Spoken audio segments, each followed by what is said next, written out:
county of MERU, the county government of MERU. It's not usual that an individual can be called and be brought before this assembly without a reason. There is a fundamental reason that underlies her ability to govern. You're being called for the third time to interrogate the ability of Governor Kawira to manage the resources of the county of MERU. You're being called upon for the third time to interrogate the ability of Governor Kawira to ensure that there is effective service delivery of services to the people and the residents of MERU County. Accountability, honorable members, is a measure of leadership. Accountability is the ability of an individual to be held to account for our actions. It's not a call for interrogating the weakness of an individual, but the ability of that individual to execute her constitutional mandates. For the third time, there cannot be malice. This cannot be personal vendetta. There is no relationship that is unconstitutional between the governor and the county assembly that can make the county assembly to be aggrieved on behalf of the people of MERU County for the third time. Accountability is a gateway to earning trust. We are here because there is serious trust deficit with the ability of Governor Kawira to govern the county of MERU. We shall bring evidence before you, honorable senators, how reckless statements that flies over the face of chapter 6 of the Constitution in respect of the ability of an elected leader at the status of a governor to be able to earn confidence in the office that she holds. We'll show you how families are broken down courtesy of reckless statements that are not accountable, made and attributed to the governor. Honorable senators, we shall bring before you evidence how money and resources that Kenyans are on day-to-day basis working hard to generate are being misused at the heart and the behest of the governor, at the quest or behest of her inability to govern the resources, her inability to manage the county government of MERU, her inability to be in charge of the county. That is the case that we have before you. And when she is called to answer to the same, she has always an escape route. She has manufactured a serious safety valve that makes sure that she is never held to account of her actions. She blames others. She keeps on saying, it wasn't me. She is in charge of the county that, as we speak, has embezzled, courtesy of maintaining a manual payroll, Kenya shillings 212 million hard-earned money due to the inability to manage the county.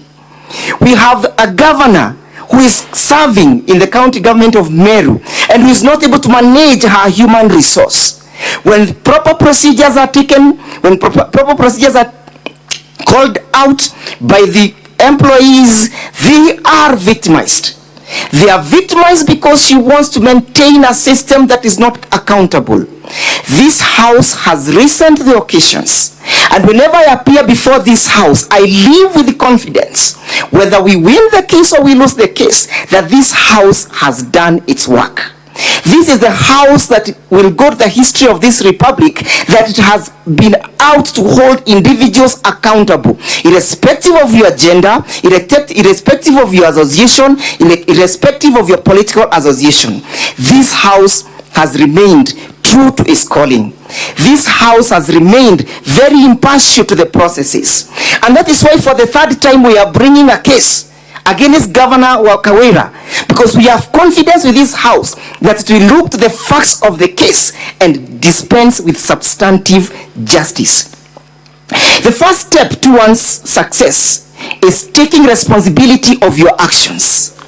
The first measure, the measures of one's personal character is attributed to the ability to manage the responsibilities that has been bestowed and granted unto you. And if you cannot then be held accountable, if you will always be blaming others, then what is your role?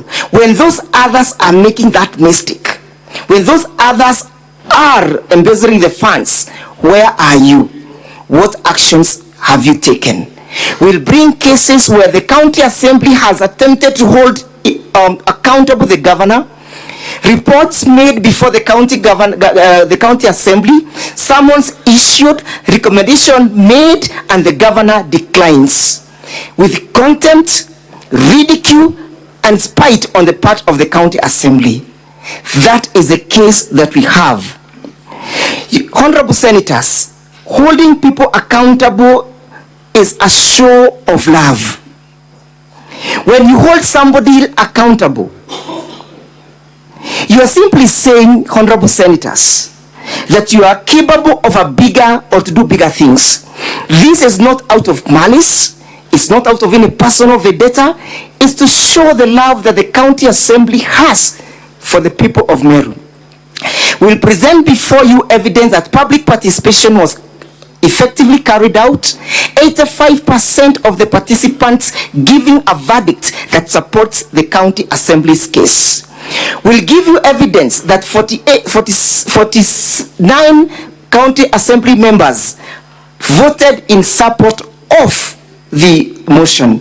These are not relatives to the governor. They have no any fraternal association with the governor.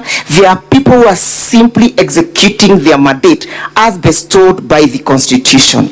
That is the simplicity of the case that we have. We'll bring you evidence of a witness who is currently displaced from her matrimonial home, courtesy of the responsibility of the governor, courtesy of the governor inability to manage how she relates the members of the public. We'll bring you the sniper's wife. The sniper's wife is a case before this assembly, not to prosecute the murder case, but to prosecute chapter 6 of the constitution in respect to the governor ability to manage the county. As I pen off and invite my learned friend, honorable senators, we invite objectivity in the case. You brought evidence by Governor Kawera. Former individuals who moved this motions before for her impeachment have now been staged as a witness. You realize what happened, what dawned occurred to this county member of assembly who just the other day, a few months ago, was moving the impeachment for the governor, and now they have become a darling of the governor. Is that really a conduct that is consistent with innocence, that is consistent with integrity and accountability and transparency?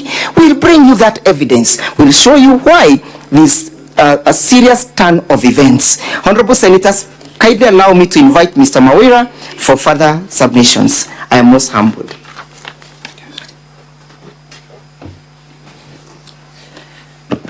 Honorable Speaker, my name is